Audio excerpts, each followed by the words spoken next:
For more than a decade, two men stood closer to Adolf Hitler than almost anyone else. Not generals, not ministers, not commanders, but two men whose roles might have seemed ordinary. Hans Baur, his pilot, and Erich Kempka, his chauffeur.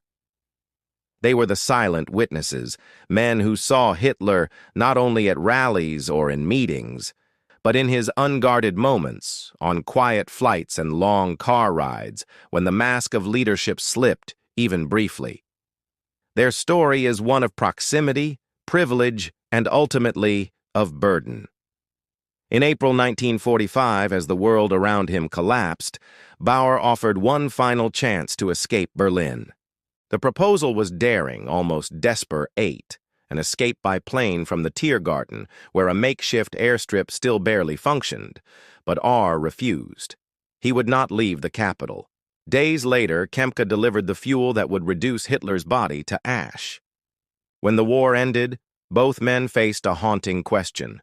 What comes next after serving history's most notorious dictator? A world behind closed doors. While Germany's top officials scrambled for influence in crowded meetings, Baur and Kempka occupied a rare place. They shared air and road with Hitler, alone with him when others were shut out. They overheard conversations, watched his moods, and built a mental portrait of the man behind the speeches. Hans Baur had been no ordinary pilot. A decorated World War I ace, he transitioned into commercial aviation with Lufthansa before becoming Hitler's personal pilot in 1933. His skill and loyalty earned him not just trust, but rank. Himmler commissioned him as an SS Standartenführer, a title that allowed him authority over Hitler's aviation unit. By the war's height, Baur commanded a fleet of 40 aircraft, everything from slow transports to sleek fighter-like planes. Erich Kempka's journey began humbly as a reserve driver, but his reliability, efficiency, and ability to manage security details propelled him into running Hitler's entire motor fleet by 1936. He oversaw convoys of black Mercedes, the security cars trailing behind, and the movements that brought Hitler safely from one place to another. The SS Begleitkommando worked under his orders, giving Kempka remarkable control over the dictator's road travel. More than staff. This closeness gave both men a unique view. Baur's long flights became hours of direct access. Hitler would often sit quietly in the cockpit, allowing moments of candor or simply silence that no minister ever shared. On the road, Kempka frequently drove with Hitler sitting beside him in the front seat. Their roles were not just mechanical, they were observers of the private man. Hitler rewarded their loyalty. On his 40th birthday, Baur received a Mercedes as a personal gift. Kempka was awarded the SS Honor Sword, a mark of distinction. They were elevated beyond ordinary staff, not in power but in intimacy. And with that came a dangerous closeness, one that would later seal their fate. April 1945. The final proposal. As Soviet artillery thundered closer to Berlin, Hans Baur grew desperate. He proposed escape via a small Fieseler Fe-156 Storch aircraft. The plane required only a short runway, and aviator Hanna Reitsch had already proven it could land in the Tiergarten near the Brandenburg Gate. With a daring takeoff, Hitler could still leave Berlin. Baur even suggested a larger U-390, capable of long-range flight and more protection, but Hitler refused all options. By April 29th, their final conversation ended with a farewell. Hitler dismissed Baur's judgment for the first time in years. Within days, the makeshift airstrip was reduced to rubble under Soviet fire. The chance was gone forever. Inside the Bunker A's, the world outside collapsed. The bunker turned into a suffocating refuge. Officers, staff, and aides clung to false hopes while the Soviets closed in. Baur and Kempka remained at their posts, though their roles had become ceremonial. There were no planes left to fly, no safe convoys to drive. In those final hours, Kempka faced his darkest task. Otto Günsche, Hitler's adjutant, ordered him to collect fuel for the cremation of Hitler and Eva Braun. Kempka gathered 180 to 200 liters of petrol in multiple cans and brought them to the bunker's emergency exit. Only then did the grim purpose become clear. On April 30th, Hitler was dead. In the days that followed, both men attempted to escape the tightening Soviet net. Baur was gravely wounded during his breakout attempt, shot in both legs before capture.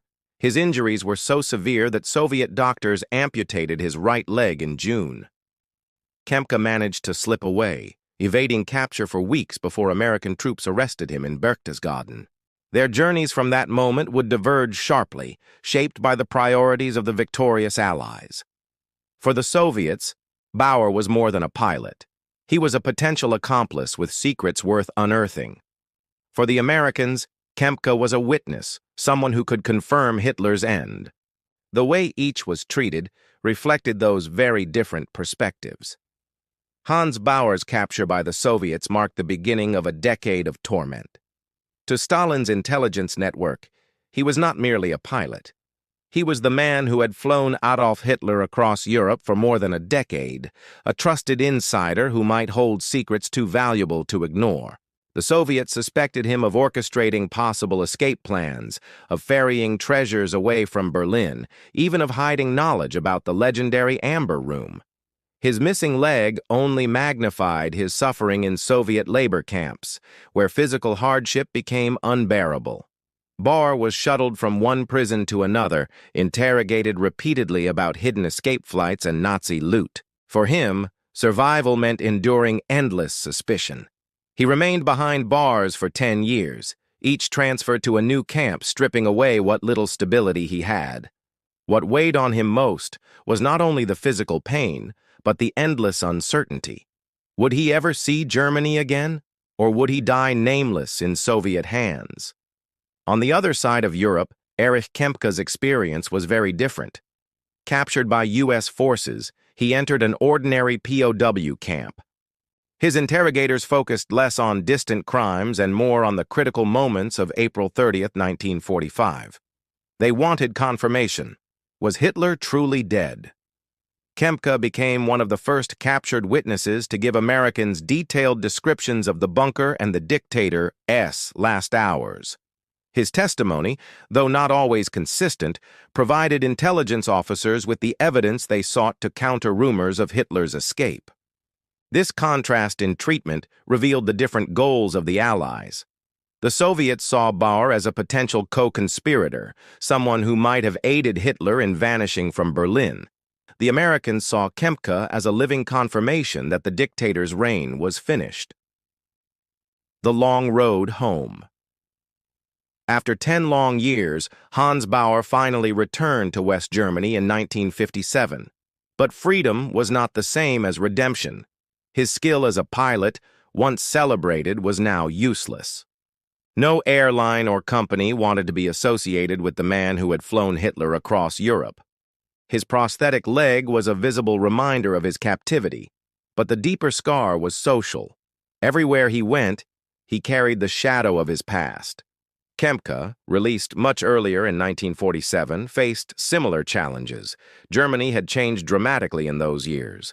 The denazification process, though imperfect, left men like Kempka with a permanent stain. Neighbors remembered, employers hesitated, and his past followed him wherever he went. The chauffeur who once led convoys of polished black Mercedes was now an outcast, struggling to find work in a society eager to bury its past. Memoirs and controversy. For both men, financial necessity forced a choice: write their stories. Hans Baur published, Ich flog die Mächtigen der Erde, I flew the powerful of the earth, later expanded as Mit Mächtigen zwischen Himmel und Erde. In his books, he sought to present himself as a loyal pilot, someone whose duty was to fly, not to govern. Kempka's memoir was even more provocative. Published in 1951 under the title Ich habe Adolf Hitler verbrannt, I burned Adolf Hitler, and later reissued in 1975, it confronted his role in gathering the petrol that reduced Hitler's body to ash. The reception was harsh and divided. Historians question their accuracy, pointing out contradictions and self-serving claims. Critics accuse them of rewriting history to cast themselves as loyal servants rather than accomplices. Yet the books sold. Readers were eager for any glimpse into Hitler's final days, no matter how flawed the account. For Baur and Kempka, the memoirs were both a lifeline and a curse, providing income but chaining them permanently to the dictator's memory. Guilt, duty, and identity. A haunting question followed them until their deaths. Were they simply men doing their jobs, or did their service make them complicit? Neither faced a war crimes tribunal. Neither was accused of atrocities beyond their professional duties. Yet their proximity to Hitler made them symbols of complicity in the eyes of many. Their greatest struggle became one of identity. How do you define a life when your most famous work is transporting a dictator? For Hans Baur, the answer lay in recounting stories of aviation, emphasizing his career as a pilot beyond Hitler. For Kempka, it was unavoidable. His name was forever linked to the act of delivering the fuel for Hitler's cremation. No matter what else he did, that moment overshadowed all. Shadows in modern times decades later, their names unexpectedly surfaced again. In 2008, during the U.S. military trial of Salim Hamdan, Osama bin Laden's driver, defense lawyers pointed to Kempka as proof that chauffeurs were not automatically war criminals. It was a startling reminder of how their legacies lingered, not in honor but in legal argument. The chauffeur who once drove Hitler was being invoked in a courtroom more than 60 years after the fall of Berlin. Hans Baur lived until 1993, passing away in Munich at the age of 95. Erich Kempka died in 1975, a man remembered less for his life than for his proximity to one of history's darkest figures. Both carried the lifelong burden of being remembered not for who they were, but for who they served. The burden of proximity. The stories of Hans Baur and Erich Kempka remind us of a stark truth. Proximity to power can be both a privilege and a lifelong curse. Their access to Hitler gave them status, rewards, and recognition in the 1930s and early 1940s. But after 1945, that same closeness became a stigma, branding them as pariahs in a world trying to heal. Neither man influenced strategy, signed decrees, or commanded armies. Yet their lives were shaped entirely by the decisions of the man they served. They were silent witnesses who saw history unfold from the front seat of a car and the cockpit of an aircraft. And when the empire they served crumbled, they were left with nothing but memories, missing pieces, and questions that history still debates. Closing reflection. Their testimonies, sometimes flawed, sometimes self-serving, remain rare glimpses into Hitler's private world. For historians, they provide puzzle pieces of the dictator's final days.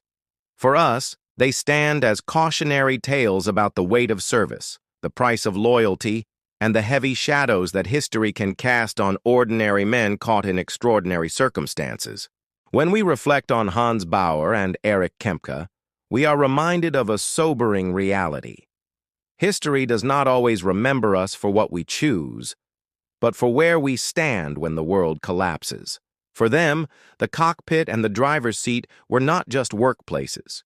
They were the front row seats to the fall of a regime, and the burden of that proximity followed them to their graves. So when you hear the phrase, silent witnesses, think of the pilot who lost his leg in a Soviet prison and the chauffeur who carried fuel cans through a burning city. Think of two men who never escaped the shadow of their service. Their story is not one of glory, but of the lifelong price of being too close to power. And with that, we close the chapter on the lives of Hans Baur and Erich Kempka, the pilot and chauffeur who became unwilling historians of history's darkest hours. If you would like to explore more about the fate of those who lived in Hitler's shadow, be sure to check our next video. And as always, don't forget to like, subscribe, and hit the bell icon so you never miss our historical deep dives.